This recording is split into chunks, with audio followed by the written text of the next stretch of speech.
and didn't want any movement at all. But the argument was, hey, we negotiated that locally. That's what we're all about, negotiating in good faith. That's what we did. You got to support us, and it passed without any opposition. So we're making some strides. There's some room here. The book, the good book, Kevin, the good book says that greed blinds.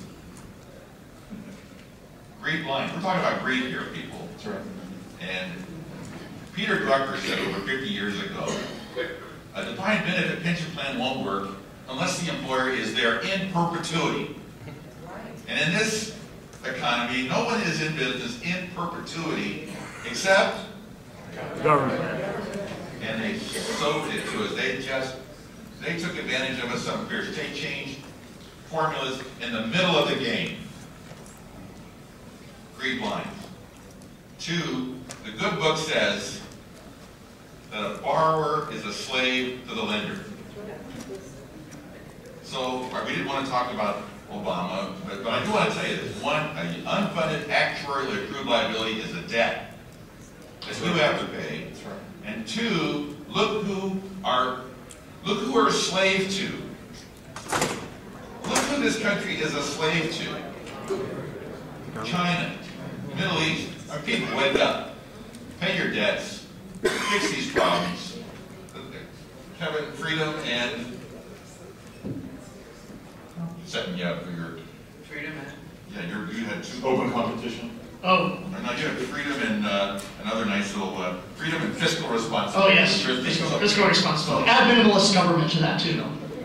So that's the message. We've got to get good Republicans that understand finances, that don't realize, oh, I'm term limited. Who cares what I do now? I can make promises that I can't keep, and that's what's killing us. Retired medical, LA Unified, their unfunded liability for retired medical is $10 billion. Jeez. It will take them $2,200 per student per year for the next 30 years to pay it off. I wake up to KNX, I get to hear about LA Unified every morning. That district can't rub 2 nickels together per student. So you can see the train wreck that's coming, and if it's not now, when, if it's not us, who? And it's miseducating the students. That's right. I mean, that's the horror of it. Steve, really quickly, what is your, get out a pen, folks, if you want plunder. They took them all. Special deal for people here. If you contact the publisher, they have signed copies, $15. They'll bill you too. And just the Forum Press at cs.com. And just say you'd like the Forum Press. The Forum, THEFORUM Press at cs.com. And just send them an email note and they'll send you a book for $15 signed, which makes it worth a lot more. And they'll bill you. Again, don't read it just before you go to bed, though. One last thing. This afternoon, if you want to hear more about what legally we can do to reform pensions, we have a pension tsunami workshop, so that when you have some reporter or some Democrat or union goon tell you, no, it's all set in stone and all of it has to be paid 100%, there's no way you can reform it, you will be armed with, no, actually, here are 5 things we can do to reduce the taxpayer's obligation, and let's get them done this afternoon. Remember, we're going to stick around here if you still want to ask these guys questions. I just want to end with this. I was trying to think how to conclude this, and why should I come up with crowd my own language when I can just go to National Review and read my monthly subscription and come up with, have the language right there in front of me. Again, if you're not reading the Wall Street Journal every morning, you're missing out. If you're not reading National Review every week or every month, you're missing out as well. So I'll just end with this. Since this is the Republican convention, we're talking about holding Republicans accountable. 6 Senate Republicans have joined the Democrats in supporting the Public Safety Employer-Employee Cooperation Act. Who could be opposed to that? George Orwell, where are you today? The Public Safety Employer-Employee Cooperation Act, man, which will impose unions on the 21 states that currently do not offer collective bargaining to their public safety workers. It's no surprise to see Democrats cultivating the bureaucrats' unions, but the Republicans supporting this power grab should think again. Government employees already are overpaid and overpensioned, and the bill would transform 21 states' police officers and firefighters into the same kind of rapacious lobby that unionized teachers have become. Like teachers, the men and women who do this dangerous work are sympathetic and sometimes heroic figures, which is precisely why the union bosses choose to hide behind them. Heard this today? Lacking the evolutionary finesse that keeps most parasites from killing their host organisms, the American labor movement has driven the private firms that once employed its members offshore or into bankruptcy. Consequently, the only growth market remaining for the union movement is government. Republicans should be looking to limit this harmful influence on American public life, not fortify it. Could any of you have written anything better? Is that not the essence of what we're facing? What's that? Who are the 6 people? Oh, I can only guess. Frankly, I don't know. It might come from Maine, but you might want to look it up. You know what? But that's not the point. The point is, why are there any Democrats supporting this stuff, let alone Republicans? So we need to hold these people accountable.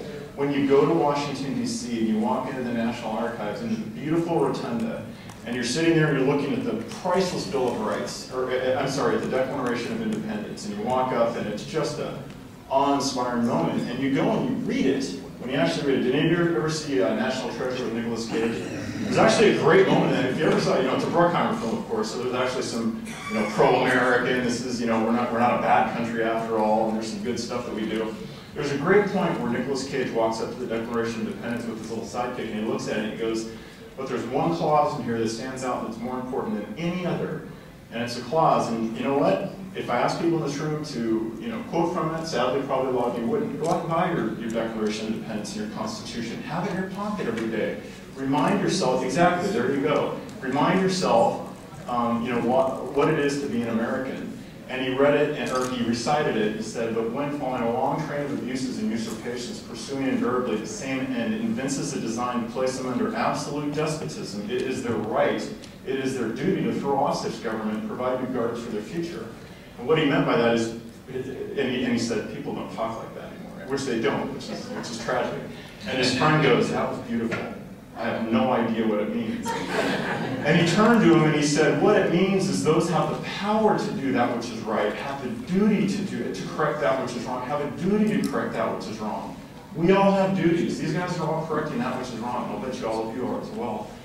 But it is powerful. This is not what the founders intended, this Leviathan. This is not what they meant. This is not what we're about. We can change it. It didn't get here overnight. It's not going to be changed overnight. But that's the kind of power that we have. The power of words that mean something that transcends time. And I'd like to recommend 3 books. See, I'm a union boss right now. I can make up my own rules. They only got 1. I get to mention 3. Kevin already mentioned the Bible, so I can't really beat that. But here are some. The Road to Serfdom by Hayek. Very, very powerful. The Austrian School of Economics is a school of economics that needs to be relearned in this country if it was ever learned in the first place. The second is Atlas Shrugged. Now, metaphysically, I'm opposed to everything that Ayn Rand stood for when it came to what happens when we get in the dirt. But you know what? That doesn't matter because you read that book, and it is like reading today's headlines.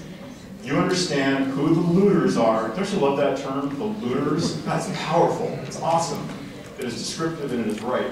And Atlas Shrugged. It's a big one, but it is powerful, and your life will be transformed. You don't need to read the last 150 pages. You will be transformed. It's a long speech. I think you do, but that's all right. You will be transformed when you read that book. And again, everything that Rand stood for, you can disagree with, her views on the afterlife and Christianity and what have you. But so what? The most important book in the American Revolution was Common Sense by Thomas Paine, who, angered a lot of people because of his beliefs. But George Washington said that without Thomas Paine, there would have been no revolution. There would have not been an American Revolution if Common Sense hadn't been written. So I recommend Common Sense as well because it talks about man's place when it comes to the government. Is the king, is it Lex Rex or is it Rex Lex? Is the king law or is the law king? So it's important. So those are my 3 recommendations.